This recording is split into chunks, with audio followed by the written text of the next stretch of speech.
very good morning to all, and so good to see so many of you here, coaches, practitioners.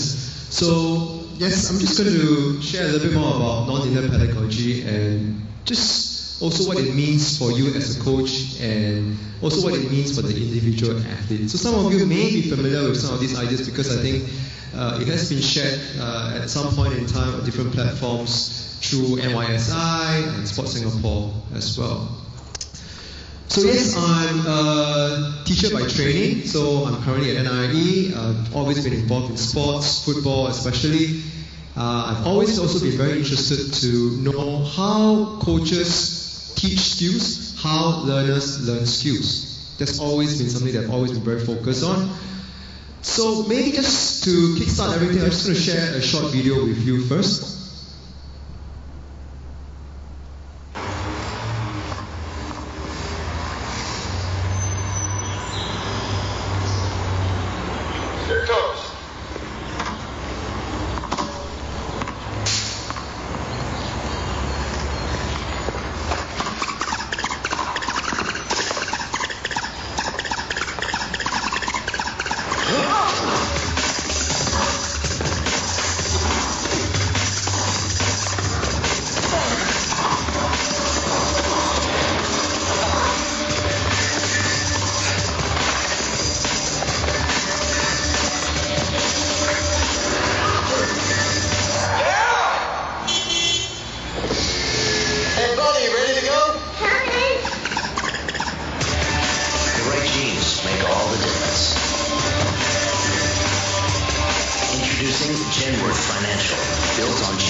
Well, you recognize who the parents are, right? Agassi and Steffi Graf, isn't it? So perhaps genetics play a role in helping a young kid, play such a great game against the guy. But as coaches, while we recognize genetics possibly, but as coaches, we have a huge role to play in terms of how we nurture the young athletes. There's a lot of control in terms of the kind of practices that we have for them, the kind of instructions, the kind of feedback too. So therefore, coaches play a critical role. And what will be some of these effective principles of coaching? Right? In view of time constraint, I will not ask you to go to menti.com, but maybe on your own, just for a couple of seconds, think about what would be some of these effective principles of coaching. What will be important for you as a coach in guiding you to make sure that your practices are sound, feedback is quality feedback, great instructions.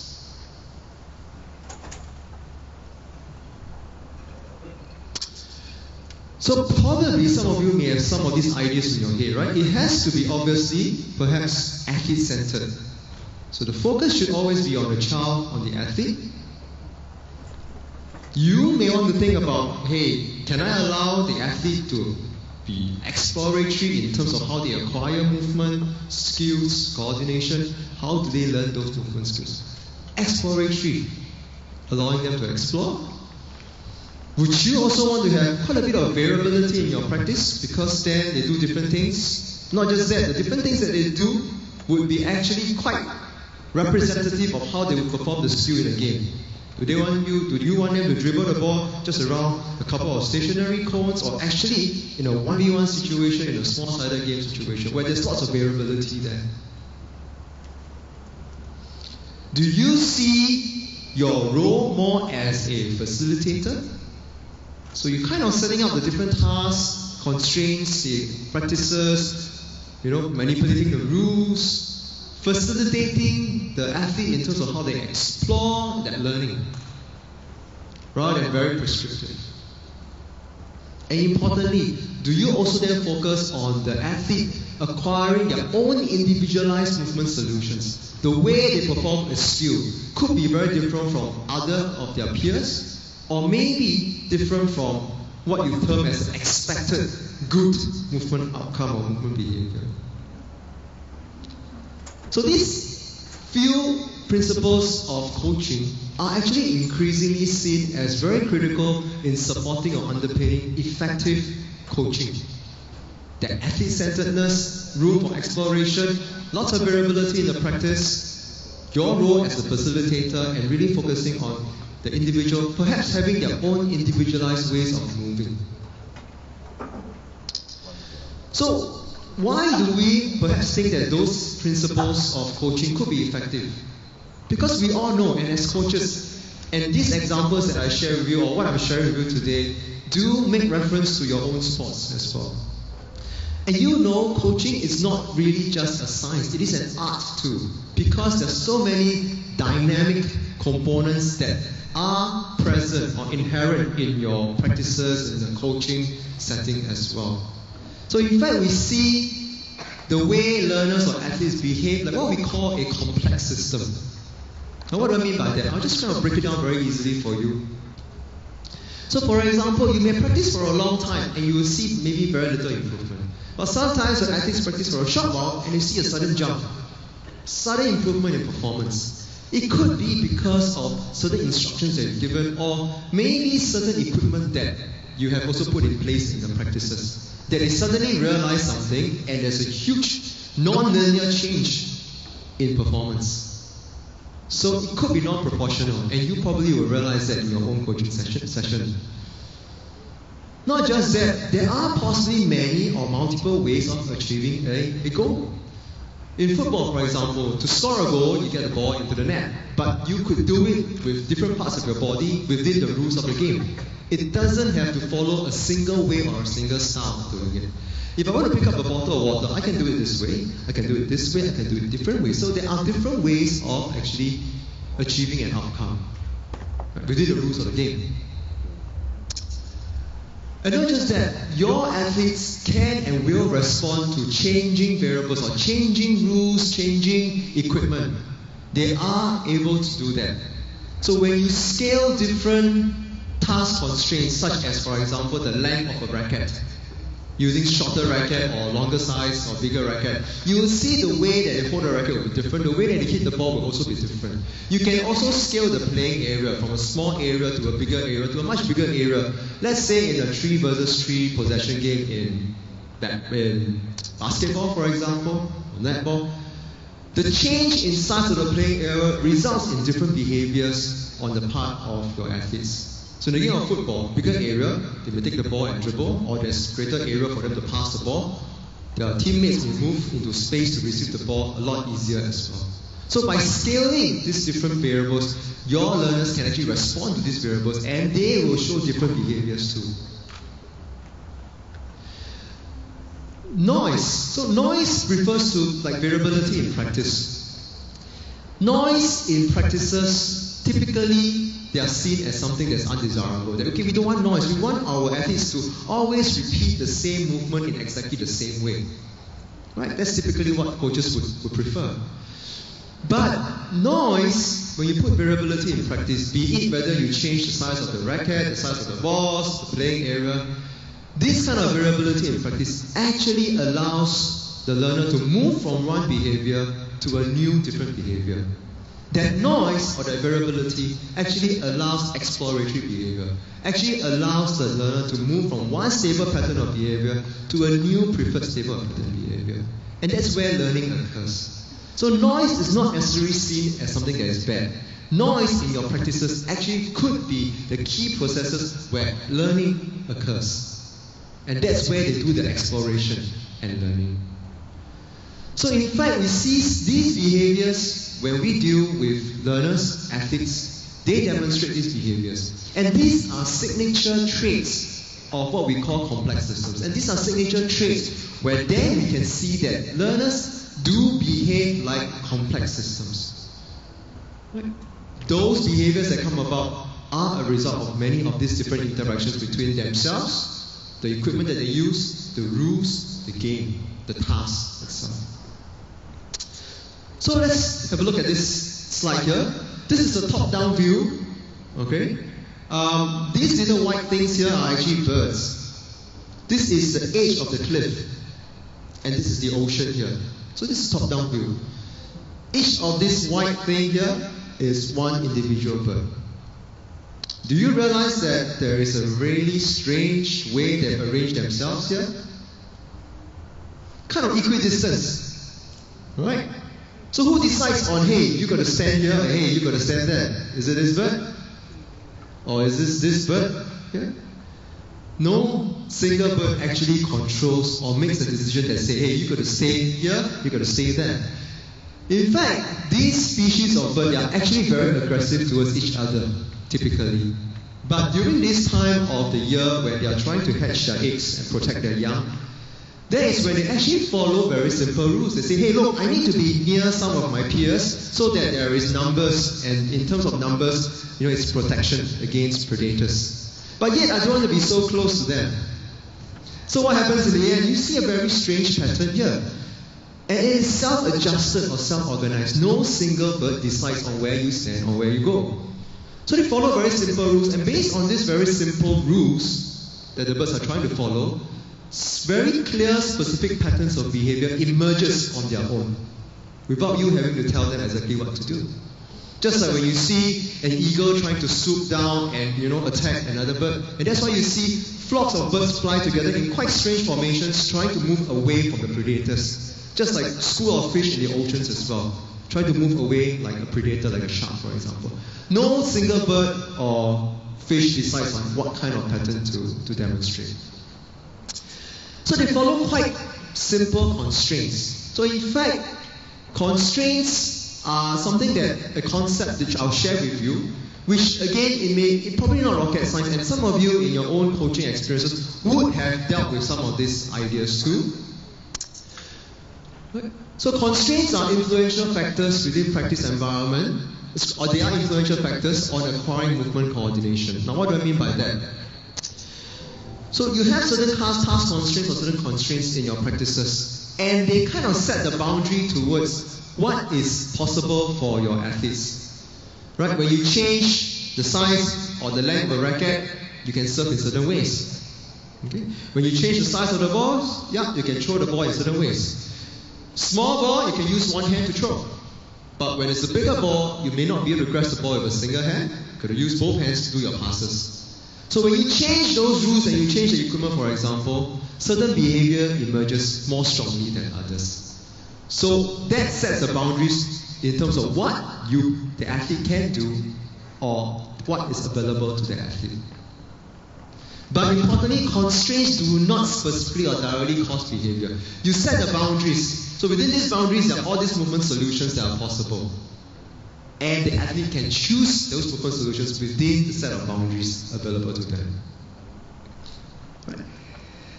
And coordination emerges because of those different constraints. And I'll share with you as an example here. And I do share quite a bit of this with some of my students and athletes as well, and coaches too. Let's say in a game of badminton, alright, on the most left, that is the typical size of badminton called 1 versus 1 singles game. You can play many different kinds of strokes, right? The drop shot, the smash, the drive, the clear.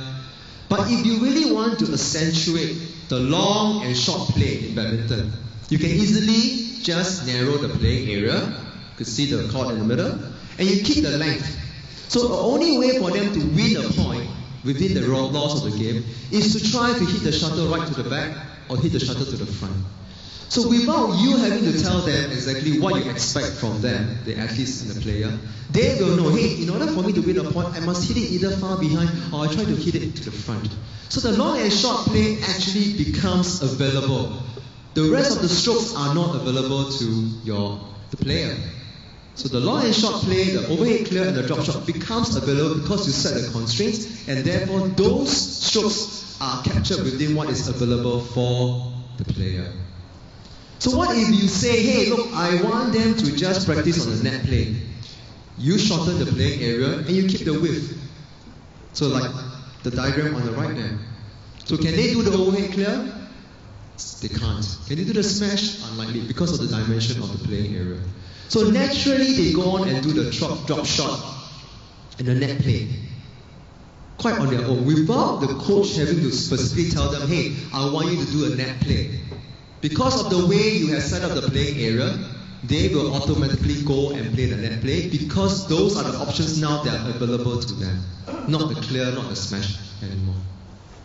So you can imagine, right, how as a coach you have actually a lot of power and control over how you decide on the task constraints available, the kind of rules that you set in, where then you shape different behaviors of your athletes.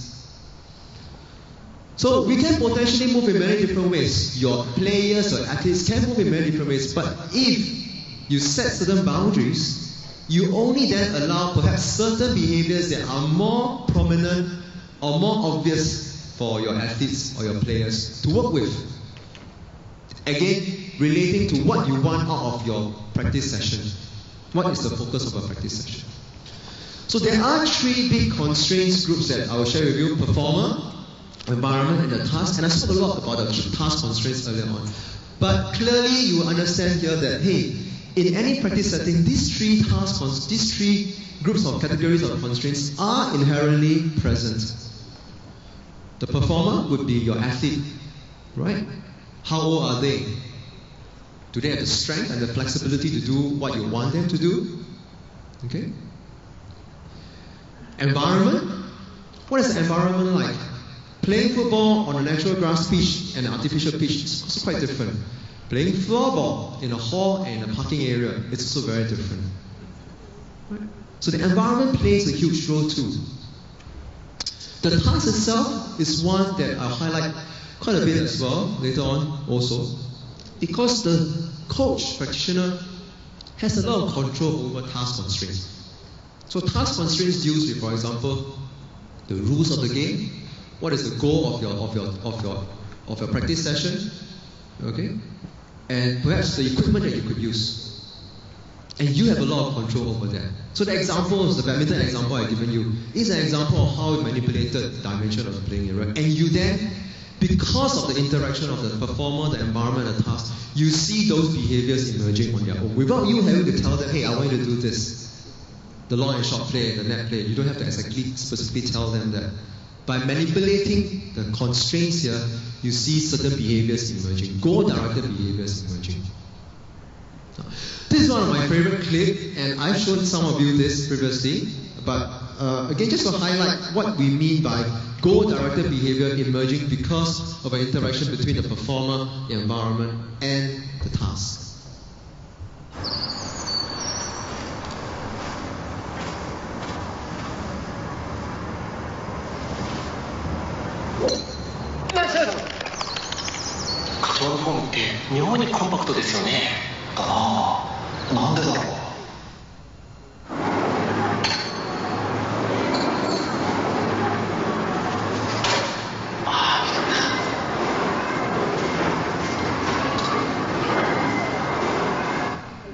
Quite clearly, right, because of his practice environment, he has developed a very unique golf swing that worked for him.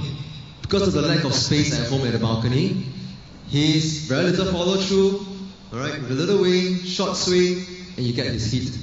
And that came about because of the interaction between him, the environment itself, and the task of the golf swing too. So you could see those behaviors came about because of that interaction. And just like if you just think a little bit about your own sports and your own coaching sessions, you would know, hey, sometimes whatever my athletes, the skills or the movement that they demonstrate is really a consequence of all that interaction.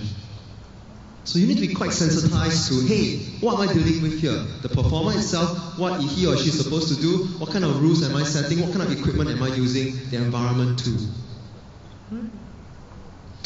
So I work quite closely with some of my collaborators at international settings, and one of a good collaborator, Max O'Sullivan, so he works with the Swedish FA, and he also works with a Swedish professional club with young players. Okay. And he wrote something in the Swedish media.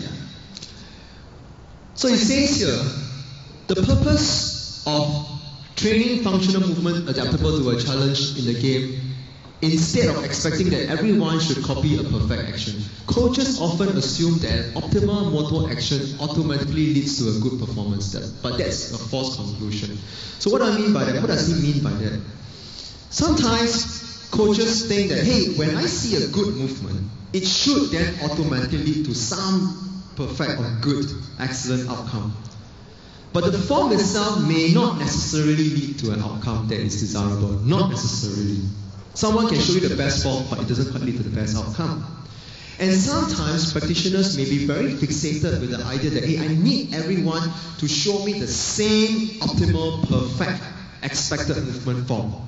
Because if they can use and show me that perfect movement form, then I think it should lead to some very good performance outcome. But that, in some sense, is a fallacy. There is an overemphasis on that optimal movement pattern that is desirable for every single one. The key thing is this: every single one of athletes would have their own individualized optimal movement pattern, but not an optimal movement pattern that is expected of every single one, the same movement pattern. That is the key point here. Because they are all different, they interact differently with the task and the environment at their own way. So therefore, each of them can score a goal, can hit a good shot, perhaps in slightly different ways, pegged to their own performer constraints. Not in an optimal movement pattern that you would expect for every single one to follow. Because what Ronaldo can do, what Messi can do, for example, is pegged to what that individual is capable of in terms of the movement possibilities and the makeup of that person's anatomical character. Some, the expert players, will have the flexibility and the strength to do what they show, but your young little kids may not have that, and therefore that optimal movement pattern is not to be expected from your kids. But they have their own way of doing it. Just like this, right? Michael Johnson, 200 meters, 400 meters, world champion. But the way he runs, very unorthodox, but yet he is the world champion and record holder for the longest time. So it worked for him. Just like in high jump, what is the task goal? To clear the bar as high as possible. So you could do it different ways, right? So before the mid-60s, this was probably a way that many of the high jumpers were comfortable with. Then came someone with the name of Dick Fosbury, and he revolutionized high jump. He did the Fosbury flop. So there are different ways of clearing the bar. Within the rules of the game, you could do that. Hey, it's fine. So perhaps an optimal movement pattern again that cuts or is expected of every single one person really could be a fallacy. Let's take a look at this clip.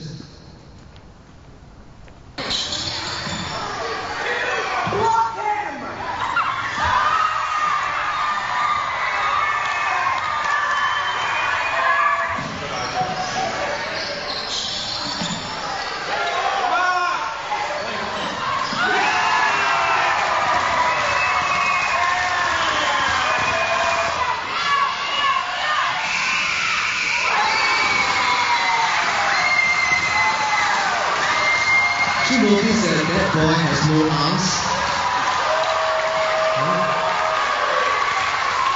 So that boy actually has no arms, but yet he could make his 3-point shots as accurate as possible. Okay, I'm not sure if you actually caught that, but he actually had no arms, just perhaps upper limb. But he found his own shooting movement pattern that worked for him. Without the arms, without the flick of the wrist, which many of us would possibly say, hey, look, I need to see that flick of the wrist, the ball rolling off your fingertips. That would not be possible for him because he doesn't have the arms to do that or the hands to do that. But yet he has found his own way of doing it. Very clear example of the individualized movement solution. A lot more flexion extension on the lower limbs to project the ball. Freezing his joints, shoulders to propel the ball as well. So he's found his own way, just like the example of the Japanese golfer earlier on. That goal-directed behavior emerged because of the interaction between the learner, performer, the environment, and the task. Okay? So other tasks, other roles, other constraints that we as coaches have a lot of control over will actually be the kind of instructions that we give our athletes. Verbal instructions. So what kind of verbal instructions could work? So we've done some studies with the schools, and I'm just going to show you these 2 clips where the same teacher two different classes use different verbal instructions to teach throwing and catching at the primary school level. Okay, so listen to the information and the instructions in the video. Number one, you need to go underhand first. Swing. Number two, opposite leg step forward and then throw and point. How about overhead? Overhead you must face. Yes, okay. When you chase the overhead throw, you got to face your partner sideways. So let's say my partner is there, I face sideways. Beam back to your ear. Elbows up. Okay, point to your partner, throw. When you throw, same thing. You need to point to where your partner is so that the beanbag can go straight there. Catching, if the beanbag is above you, thumbs together, fingers to the sky. Okay? Are you familiar with this kind of instructions? Throwing, catching, you're probably very familiar, right? So very movement form oriented. What you're supposed to do in terms of how you stand, where you point to, how you receive. Let's watch the second video. Same teacher, different class. Overhead throw, right? I want you to imagine your hand is like a whip, alright? Underarm throw, alright? You swing your arms like a pendulum clock like that. When you throw, make sure that the item gets over the net, alright? When you catch your beanbag or when you catch the shuttlecock, how do you catch? Imagine your hands like a net or like a cushion when you catch. Do you see the difference between the two clips in terms of the instructions? Teaching the same skill of throwing and catching. The first one, very movement form oriented. The second one, quite a lot of analogy, but also very movement outcome oriented. Not specifically to how you should stand to throw, how you should stand to catch. But giving the kids some idea of an analogy of what it would look like, but not prescribing in terms of the movement form and the coordination on specifically what you need to do for catching and throwing. Just to give them an idea. So you can imagine that the second clip that's shown there provides that room for exploration, provides that room and buffer for the kids to explore and find their own ways of throwing and catching. Okay? So there are actually studies that are done in this area looking at the role of such instructions. So the first one, where it's very movement form oriented, is very internal focus. The second one, where it's a bit more outcome oriented, is actually movement external focus, focusing on the movement outcome and the movement effect. Okay. So these are examples again, if I just use the game of football and kicking. So something that is very internal would be movement form oriented, right? Where should I have my planting foot? How should I swing my kicking leg? Transfer of weight, bending my knees, for example. Whereas movement outcome oriented or external focus would really... Now, trajectory of the ball. How should the ball fly? Okay? Accurate target. Make sure the ball gets to where you want it to go. Accuracy. So for example, again, in terms of passing, typical cues in soccer as well as football: plant your foot beside the ball, contact point here in the inside of your foot, lock your ankle, preparatory swing, contact the ball, point to where you want the ball to go to. That's very internal focus, movement form oriented.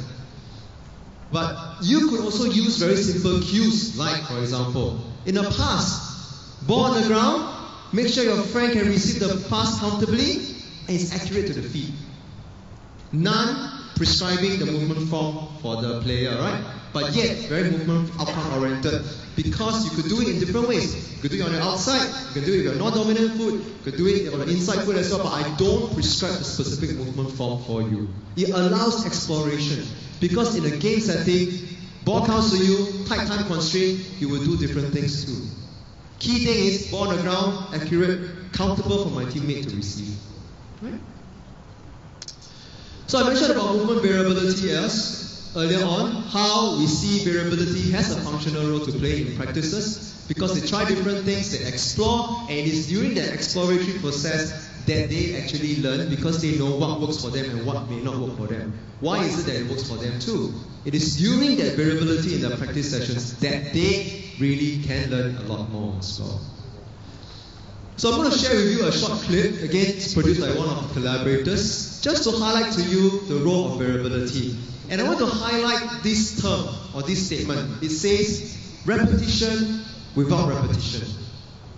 Sounds strange. Repetition without repetition. What does it mean? Another very important practice design concept is repetition without repetition. In 1967, one of the big hitters in the motor learning world, Soviet national Nikolai Bernstein, published a book called The Coordination and Regulation of Movements. In his book, he discussed some very key understandings, including repetition without repetition.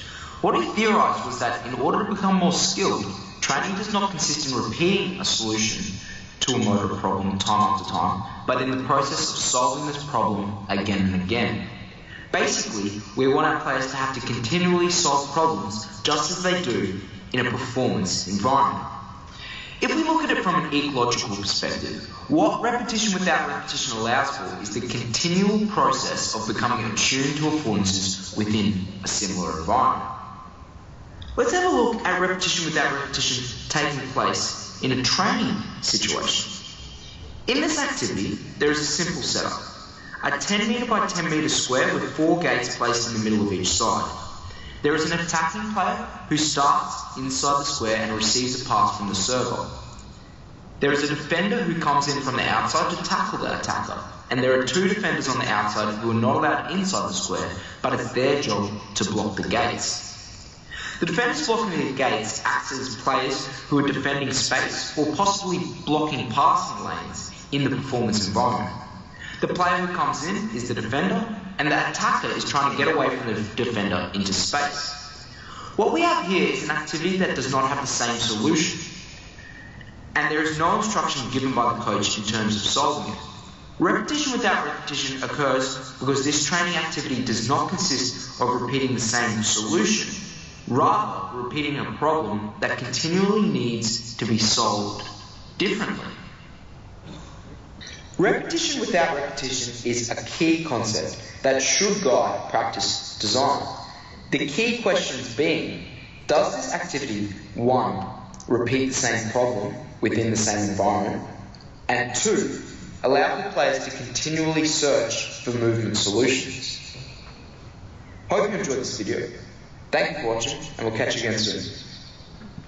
Interesting concept, isn't it? So what you're trying to do is to repeat the problem for your athletes, but you don't want them to repeat the solution because there could be slightly different ways of doing it. If you watched the clip earlier on in the 1v1 game, you will notice that the boys who are having the ball, they didn't quite always use the same solution because it's always changing in the practice environment. How close the defender is, where the goals are, where those 2 other defenders are. And you will notice the way they move quite different. Sometimes they do the outside turn, sometimes they do inside turn, sometimes they do the drag back, always searching for space, ball close to them too. So what they're trying to do there is where the coaches provide this environment where there's a lot of variability in the practice, and the players had to then deal with this variability and become more attuned to the environment, where the space is. How does the ball interact with me in terms of control? How can I move the ball away from my defender? Where do I see other players in the game as well? So you are not repeating the solution, you are repeating the problem, but the players and the athletes can explore and look for different ways of achieving the same outcome or trying to get the ball away and into the goal. So just to share with you some of the work that's been done against our collaborator over at AIS in Australia a couple of years back. They worked with the water polo team, the women's water polo team prior to the Beijing Olympics. They got on board, they worked with the coaches there and say, look, let's have some of your practices even more representative. That means also that, hey, how would I make sure that your practices are as real as possible to the real game? How can I add variability into your practices? Okay. So what did they do? They did a lot of work where you could see this picture here. They used quite a lot of different equipment. For example, they had a lot of variability in their practices where they would tie a tube to the person who's taking a shot, and at the moment before the player is about to take a shot, someone will pull, mimicking how it could be like in the actual game where someone is pushing you or pulling you. So coming up, take a shot, get pulled, release, and still try to make the shot as well. So lots of variability in there. They use different size balls too. Alright? Adding that variability. So to sensitize the athletes to become more attuned to all these different variations They even use big Swiss balls to block and occlude the person from taking a shot so that the person needs to make adjustment as well.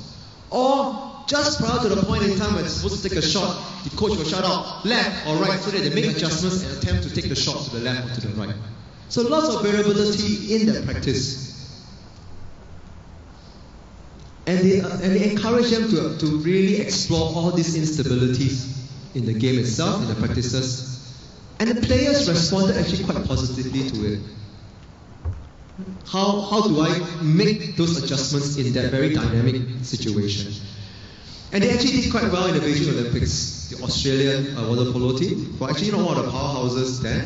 They got a bronze in that in Beijing. So that was a very clear example of how actually practitioners work with sports scientists to infuse some of these ideas in their practices, to make it relevant. So what are some of the implications for sports coaching? Okay. Again, you could see even earlier on from Rick's presentation as his first keynote, where it moved really away from being coach-centered over the years to being more athlete-centered. Right, where the athletes, again, are the key ingredients in generating and making the practices meaningful as well. So moving away from being coach-centered to athlete-centered, really encouraging problem solving, giving the athletes a bit more autonomy in how they look at solve the problem, but in different ways, and coaches becoming more like facilitators, rather than prescribing specific movement solutions for them. As I mentioned to you, we do then see really the athletes and the players really behaving like what we call complex systems. How they move from one preferred movement pattern to a new preferred pattern, and when they move from one preferred to a new preferred pattern, we see a lot of variability there, because that's where they actually explore and that's where learning actually occurs. So if we do see learners behaving like complex systems, perhaps then maybe we should consider some pedagogical approaches to account for this kind of behaviors, right? So if they're going to behave like this, we know in the actual world, then how can we coach in ways to account for this non-linearity, for this kind of behaviors? So I'm going to show you a short clip that gives you a very brief overview of what nonlinear pedagogy is, a couple of minutes only. Okay? Do you find yourself constantly teaching the same old one-size-fits-all drills? Why not try Nonlinear Pedagogy? Nonlinear Pedagogy, or NP for short, is a teaching approach that could help students learn sport skills better. It involves 3 key principles. The first involves incorporating variability in practice. The second is to create representative learning designs. And the third is about simplifying tasks. Sounds like too much to handle. Let's break it down for you. When we talk about incorporating variability in practice, this simply means setting different limits for your students by playing around with different factors. This could be as simple as throwing around different sized balls, for example, to challenge your students to find different ways of catching balls. Students can thus find their own ways to achieve the task outcome. Next, creating representative learning designs means that you are guiding your students to play and learn in different and realistic game scenarios. For example, instead of letting them practice with stationary codes, you could pit them against opponents or get them to compete in small-sided games. Lastly, simplifying tasks would allow students to focus better on the movement outcome. Again, this could mean something as simple as swapping a small ball for a bigger ball that's easier to hit. Students can thus focus on the ball's trajectory instead of struggling to get the correct form of movement. In contrast to one-size-fits-all technique-dominated approaches, NP provides more opportunities for students to collaborate, explore, and come up with their own ways to move. It also caters for learning differences between students and highlights that there are many ways of achieving the same outcome. So how do you get started? You can follow these steps. Firstly, you could roughly demonstrate the movement instead of telling them exactly how to do it. You should also give your students the time and space to try out the different movements. When necessary, use questions to guide them to focus on the task goal instead of telling them exactly how to do it. Lastly, encourage your students to learn by working together.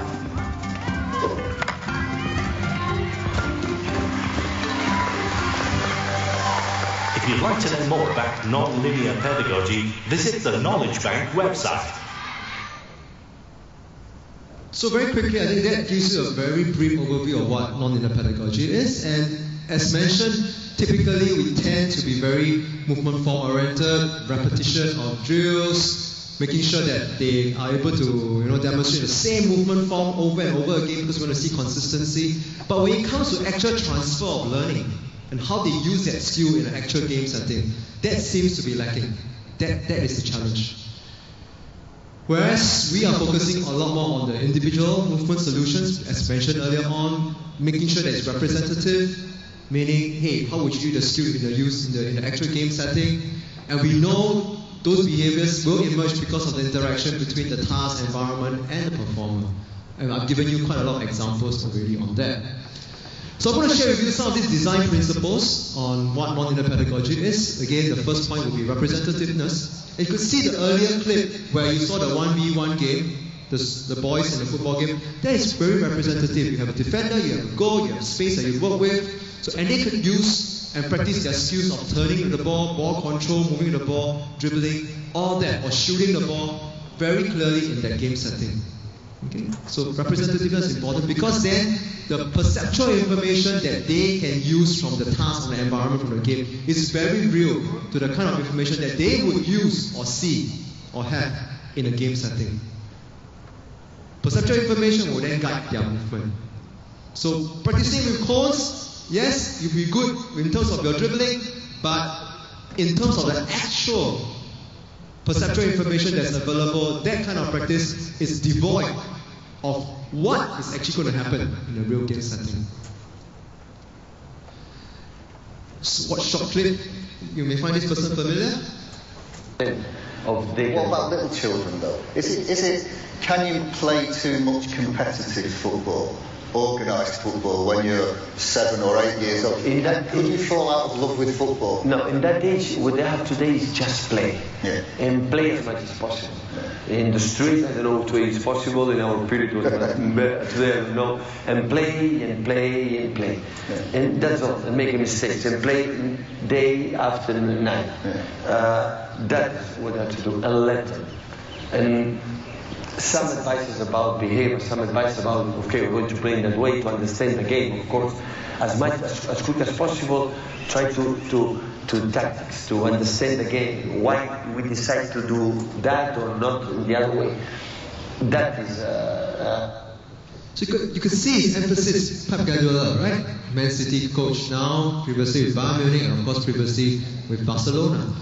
It's all about playing the game. Because when you play the game, you become attuned to the task and the environment and what is important inside the dynamics in the game itself.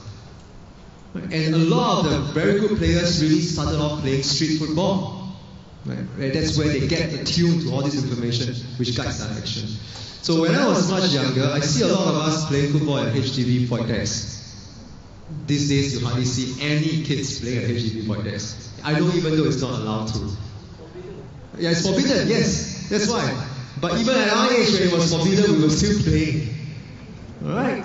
You see, so it's a huge difference. And many players, I would think local players, and I can see a group of local players there, we are very good with ball control skills because we move around the pillars in the void decks. But we are not very good at shooting because there's no space for us to shoot.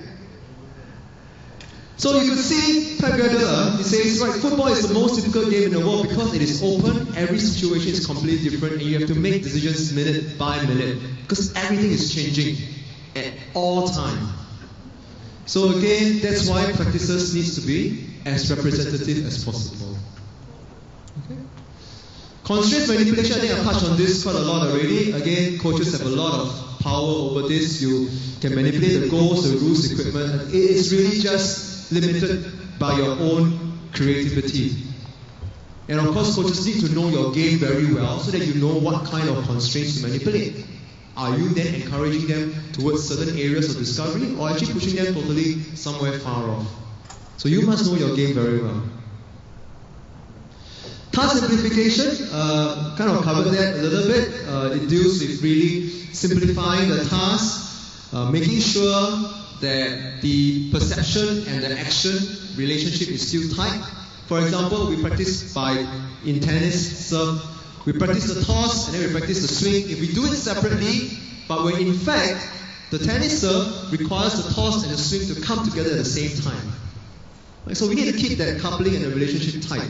But we break it up so much, what we call task decomposition. When we decompose the task so much, when you want to put the task back together, it becomes not realistic. So think about when you are asking your athletes to practice movements, remember to try to keep that perception and the action relationship tight, so you don't decompose it so much, but yet at the same time whether you could simplify the task. So in the serving task, a way of simplifying it could be using shorter racket, or really just tossing the ball and just using your arms to just connect or contact the ball. Because that is simplifying it, but you are keeping the temporal, timing, spatial, accuracy, relationship tight there still. Okay? So always think about whether you could simplify the task. Attentional focus will be what I shared earlier on in terms of the verbal instructions, whether it's more movement form oriented or movement outcome oriented, whether it's internal or whether it's external. And there is a tendency, there's quite a lot of research done in this area where if you focus so much on your internal, on your movement form, it leads to very conscious control of the movement. So much so that you are so conscious about how I should move my arm that you lose sight of really what is the task goal. And conscious control, as many of us would know, leads to very awkward movement because you are paying so much attention to the conscious manipulation of that movement itself. So that's why when you see, maybe in some sports setting where people could be more unsportsmanlike, they will do a bit of trash talking and say, hey look, swing your arm a little bit harder. Hey, move your legs a little bit better. They are trying to get you to consciously think about your movement, when for expert athletes, it is all quite automatic. You don't actually think about your movement at all. So functional variability, which I actually mentioned about the role of variability in encouraging exploration. I think I've shared quite a lot about that. And these are some ideas that you could use, and you may already be using some of these ideas in the way you set up your practices. They're infusing some of these ideas because we know our learners do learn in certain ways. As I mentioned earlier on, the features of their nonlinear behaviors. Now, the next 10 minutes or so, I'm just going to very quickly run through some of the work that we've been doing with schools. So we've got funding from the ministry to actually do some of this work on nonlinear pedagogy. And there's these two phases of work that we've done, but I'm just going to focus on this one, phase one, where we looked at having gone to a school, worked with the teachers, and the teachers taught students in the schools a nonlinear condition, and the same school where they taught what we call a linear condition. So linear condition is really very movement form oriented, repetitive drills, making sure that there's consistency in your movement. Okay, so that's what we did. So we went to 2 schools, secondary 2 level, worked with 8 classes, 4 teachers. Alright, and as I mentioned to you, nonlinear and linear conditions. So the teachers have to teach nonlinear and linear conditions to Sec 2 boys and girls. And they have to be involved in this schedule of interventions. So the task itself is for them to play a 4 versus 4 game. Alright, they play a 4 versus 4 game. In order to score a point, they just have to receive a pass from their teammate after the end line. Alright, and I'll show you a short video later on. And they had 10 weeks of intervention, so they were taught 10 weeks of non-linear. Okay, one class did that, another class 10 weeks of linear. So they had a post test, okay, which is same 4v4, and a retention test is basically when they did the test again after 1 week of no practice. Okay, and a transfer test where they basically play the same game but in a bigger area. Transfer test 2, which I'll not talk about for this session here, but it's really trying to see how would that transfer to a floorball game. So this is really what happens in a 4 versus 4 game. So the top screen and the bottom screen are actually capturing the same game, but from different angles.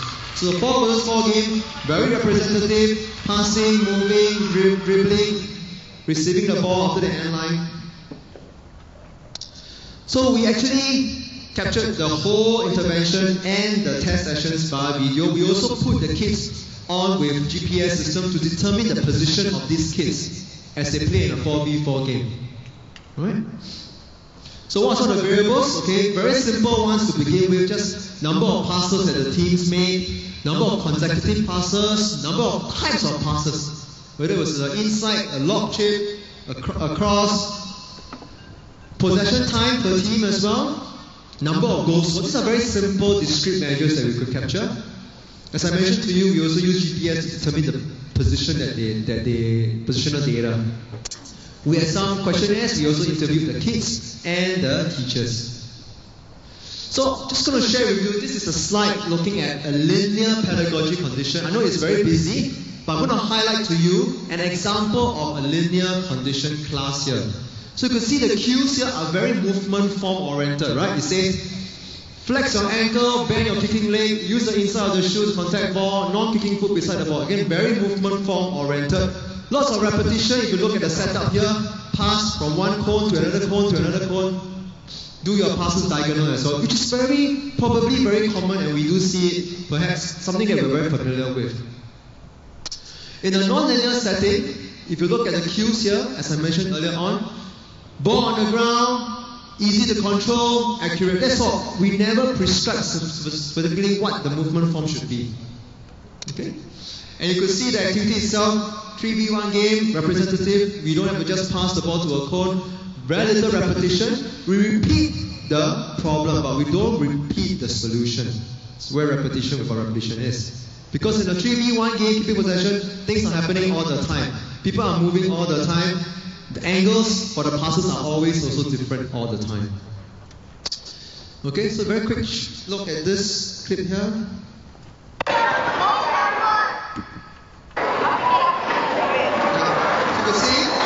Which part of the leg are you supposed to kick with?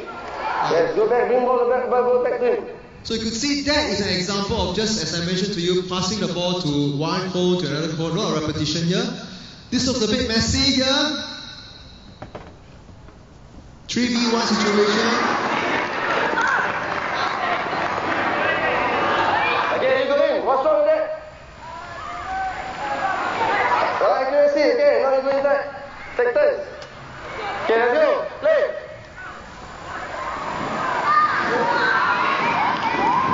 Good. Well done. Good passing. So you could see 3v1 situation. It's always different. Moving here, left, right. Okay, the cues are there. On the ground, accurate, comfortable for your teammates. So lots of variability in there. Repetition or repetition. So I'm just going to very quickly get through some of those variables with you. I don't want to be too technical, but those were the variables, as I mentioned to you, that we were looking at. Successful passes, consecutive passes, types of passes, possession time, goal score. Okay, I'm not going to go through too much with you, but just to highlight some of the key findings, this is for number of successful passes. We actually only see a difference between a pre-test and a post-test, okay, for the non-linear pedagogy condition. We do not see a change in the linear pedagogy condition for number of successful passes. Mean number of consecutive passes, we also do not see a change in your linear pedagogy condition, but we do see a change in your non-linear pedagogy condition between pre and post-test. Number of types of passes, we also see more or greater increase in the number of types of passes by post-test for the non-linear pedagogy condition. Now this is something that's interesting because it means that the players who were taught the non-linear pedagogy could use more different types of passes, not just a specific way of passing too. So a lot of variability in the way they play the game too. Okay? Again, we see the same for mean possession time, greater mean possession time for the non-linear pedagogy group as compared to the linear pedagogy group. Number of goals scored from pre to post, we do not see a difference between both goals. However, only a linear pedagogy condition showed an increase in the goals scored at retention tests. So, but all in all, we could see for these variables, those written in NP means that worked better for NP. If it's LP, it means it worked better for LP. But all you could see that on the whole, that non-linear pedagogy seems to work better for this kind of performance outcomes. Gameplay behaviors, so we looked at positional data as well. So we look at the length of play, do they cover that length, direction of play? Do we actually see greater surface area covered by the team? That means perhaps the spread of the play. Right? Do we see maybe more turnovers? So in terms of length of play, that means the direction of play. Again, we see that the nonlinear pedagogy condition had greater improvement in terms of the distance covered by retention tests. The linear pedagogy also improved, but only we see at the post-test. So in the motor control and motor learning literature, we are actually more concerned with retention tests, because retention test is where you actually retain the learning. So it seems that the nonlinear groups again have a bit more distance covered in the area. Surface area covered, we actually also see that the nonlinear condition had greater cover of area. So again, it's greater spread of play. Maybe they use the space a bit better because they're using that space a lot more. Turnover count, we actually see some turnover count as well. It means losing possession or gaining possession. We see that greater turnover in the non-linear pedagogy condition, which perhaps could tell us that there is greater variability in that game dynamics. It's always changing, losing, winning. There's a lot of dynamism in that game itself. So on the whole, in terms of gameplay behaviors, we do see some of these indicators suggesting that MP is probably more effective than LP conditions. Okay, let's get to some of the qualitative data. We interviewed the kids, right? FGD, you got them in. And what did they say in terms of learning? They say, hey, look, I do enjoy looking at the analogies that the teacher shared with us. The linear one say, oh, the Stanley Matthews move. Stanley Matthews is a famous Liverpool player, right? His favorite move is dropping the shoulder and pushing the ball to the other side. Okay? So you could see that LP kids could remember what was taught, and they try to just replicate the movement form too. Okay? So you could see that for the NP, they could try to find ways to create their own learning. For the LP, they just try to follow a prescribed movement form. Which is also okay, because it does tell us that whatever conditions they were giving them, they were actually using it and trying to remember how to use it. Enjoyment, to enjoy playing during PE time, just maybe it gives me quite a long time to practice. For the linear one, they also do enjoy. So what it does say is that, hey, actually for the kids, just getting out there, doing sports, doing PE is something that they already enjoy, regardless of whether it's non-linear or linear pedagogy conditions. Variations, yes, even for the non-linear pedagogy, although we have a lot of variation, they also want more variety there. The linear one is very repetitive, it's boring because I'm just trying to perfect that movement that is expected of me. We interviewed the teachers too. More time required to explore, yes, they recognize that it does take a bit more time, but they also feel that the students are actively engaged in trying to solve the problem.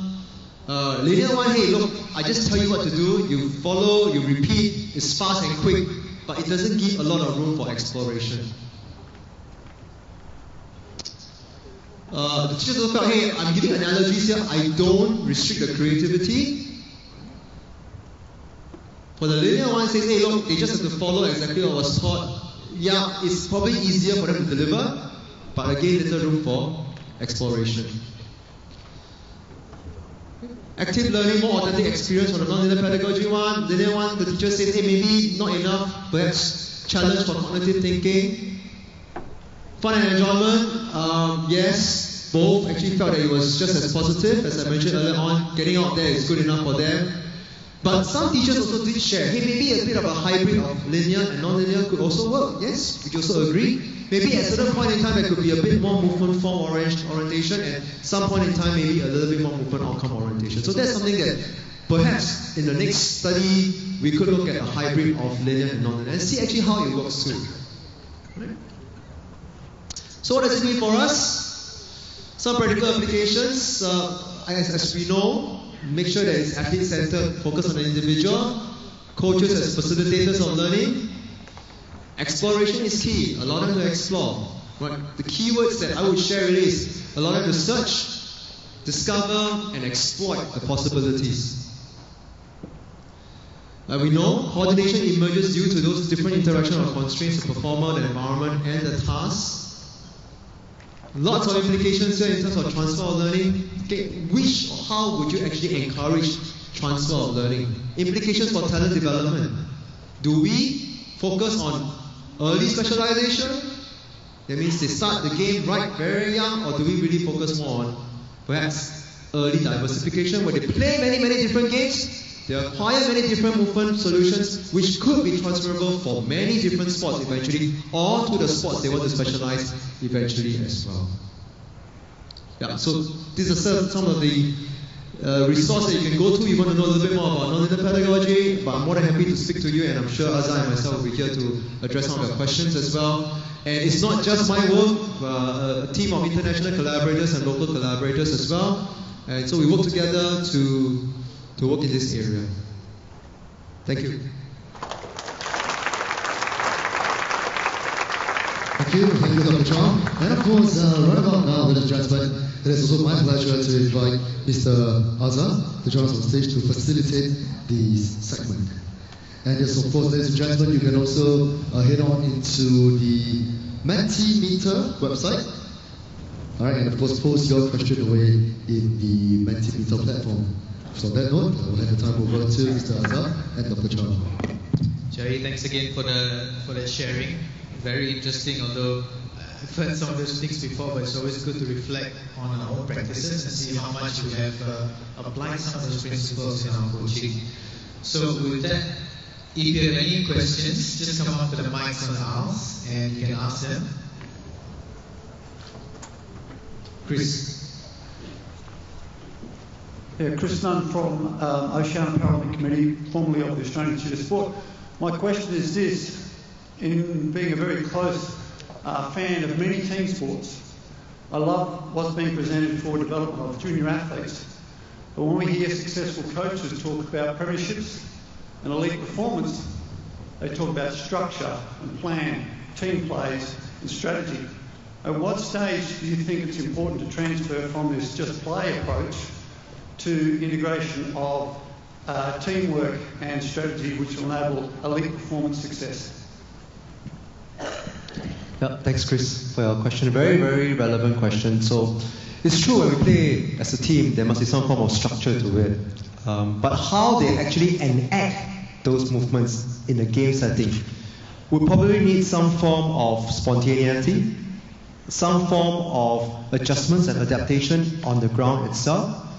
So, for example, if you know that, okay, look, if we are down by a goal and we need to equalize in a game, 10 minutes, what do? We push players up. That's the structure that we know we're going to play. Instead of playing a 4-4-2, we're going to push maybe another extra striker or 2 strikers up.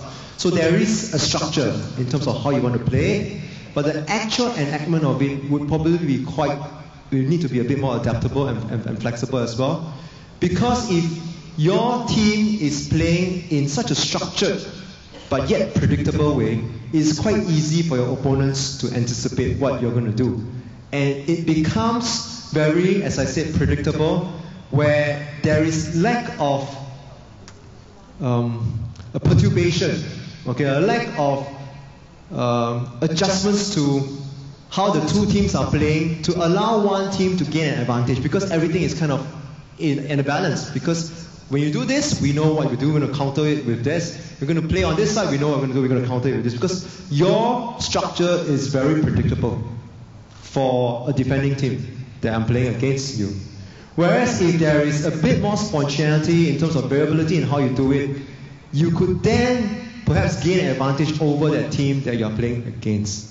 So that's where you need some form of structure to know, okay, if we are down by a goal, if there's certain things happening in a game context, we know what we need to do, but the actual enactment of it, perhaps there could be some form of that variability in there, which would make it less predictable for your opponent to counter. So for example, for the longest time, and you could add as well because there's a game of rugby, the England team played a very structured, predictable game. But by and by, slowly, there are people who are taking some of these ideas in terms of the variability in practice. You need to perturb the system, and they added a lot of these kind of ideas in the variability in practice, making their practices a lot more representative. Where now, these days, the England rugby team is using some of these ideas to add some of these perturbations in the game to make it less structured. So, if you look at the All Blacks as well, they have a lot of players who are very flamboyant and they do things that could not be so predictable in the actual game itself, which makes it very difficult for their opponents to counter. And that unpredictability allows a team like the All Blacks to gain an advantage over their opponents by doing things that is not so structured. But yet, as a team, surely there is some structure in terms of the formation that you play, where you should go. But sometimes the actual enactment, you could see the passes that they make, the moves that they do. Sometimes it's really on the spot, on the ground, moment by moment adaptation that creates the advantage for the attacking team. Yeah. Thanks, Jiayi, for the answer. Any other questions? Yes. And if you are too shy to come out and ask questions, if you go to Mentimeter, you can type the code 128884 to post your questions. Yes? You actually co-authored this book in 2015 with 3 other authors. One is from US, UK, and New Zealand. May I know how intensive has this nonlinear pedagogy been implemented in Singapore at that time? Because my understanding, right, linear pedagogy is more systematic and it's more Singaporean kind of education style. Non-linear is very dynamic and it's UK, US, and yeah. And my second question, you mentioned about hybrid, which is 2015 to now is already 3 years. Thank you. Yeah, thank you. So it was actually published in 2016. It's well received, but it's not easy to understand how you could infuse it. Again, I would not say that this is rocket science, because coaches, practitioners may be already using some of these ideas in terms of manipulating constraints. But the key thing is we would like to highlight is that you need to understand why you make those changes. Why do you manipulate certain constraints? Why do you need to have representative learning design? Why perhaps do you use analogies? I think the understanding is really quite critical, because then you can actually use it for different settings and different phases or different training objectives within the same sport. Okay? Many of my collaborators are doing the good work over in New Zealand, Australia, in Europe as well. And not limited to those areas as well. Collaborators in France, Portugal. In the UK, the hockey team is taking on board this very seriously as well. Locally, a lot of sharing has been done with the ministry at the school level, where we have community of practice with PE teachers in the school. And the word is getting out there in terms of how you could use some of these design principles in enacting some of your classes. So, I've been doing sharing with the ministry from Academy of Singapore Teachers, and they have been going out and doing workshops for teachers as well. I've also done some workshops with NYSY in this area of work too. So it's catching on, but you're right. For a person or a practitioner to actually be using some of these ideas in nonlinear pedagogy, it's important for the practitioners to know your sports very well. Right? You need to know what kind of constraints to manipulate. You need to know what kind of rules to manipulate. If you're not comfortable with that, it becomes very difficult to actually change those rules and change the task goals in a meaningful way. Because you could change different things at any moment, at any time, right? But then what would be your objective? Would they be leading, or would you be leading them to search and explore certain movement solutions that is relevant to what you're trying to do for that session? Or they could just go off tangent and do something else totally different, and maybe acquire some movement solution that is less relevant to what you intend for the person to do. So those are the challenges there. So you need to know your sports very well. So the hybrid question is a good one, because at the moment we have a current project looking at a hybrid. So looking at how we could use perhaps some elements of linear pedagogy in conjunction with nonlinear pedagogy. Is there an effect if we do linear first then nonlinear, or nonlinear first then linear? How would that impact? Is there a sequencing to it? So these are questions that we will ask, and hopefully we find some answers in the near future. So it's been a while, but it's been catching on. So you can, if you just do a Google and you do nonlinear pedagogy or you do constraint-set approach, you'll see quite a lot of people, especially in the UK, in Europe, and in Australia especially, using some of these ideas in their work. Thanks, Jiayi, for that. If I may add my own experiences, when I first read up about nonlinear pedagogy, was the fact that actually, if you look at your own practices, you would have really implemented. My guess is most of you, if not all, would have really implemented some form of nonlinear pedagogy. It's just that maybe you never knew it was such. So I think now it's with the theories, with the models that Jiayi has shared, it's really about us trying to find out and really reflecting on our own current practices and see what else can be done to vary your practices, to put in constraints such that also that it leads to a better outcome and more successful performance there for players. So those are my quick thoughts. Yeah, you don't have to use all the design principles in all your sessions, right? So there are some ideas that you could use at some point in time as well, at different occasions and different purposes. And I think the triangle that talks about the performer, the environment, and the task. I think the environment and the task are things that within the control of the coach, and that's what we will have to think about in terms of manipulating in order to get a better outcome for students. Yeah, all players. All right. I know we stand between you and lunch, so if you have more questions, I'm sure Jiayi will be hanging around for quite a bit, and you can ask him directly. And with that, I think we can have them go for lunch. In fact, actually, sir, I have some pressing announcement to make before. Okay. So before Derek makes an announcement, can I put hands together again for Dr. Chow? Thank you very much. It's been a pleasure talking to all of you. We are more happy to answer any questions. Thank you.